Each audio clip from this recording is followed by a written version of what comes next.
بسم اللہ الرحمن الرحیم۔ السلام علیکم ورحمۃ اللہ وبرکاتہ۔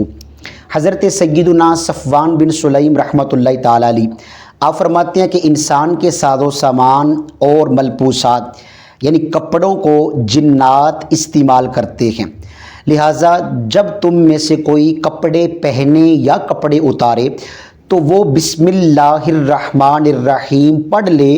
اس کے لیے اللہ عز و جل کا نام مہر ہے، یعنی ان کپڑوں اور ان ساز و سامان کو جنات استعمال نہیں کریں گے۔ اللہ تبارک و تعالیٰ کے نام کی بڑی برکتیں ہیں، ہمیں چاہیے کہ اللہ تبارک و تعالیٰ کے نام کا ورد کریں اور رب کریم کے نام کی برکتیں اپنے لیے حاصل کریں۔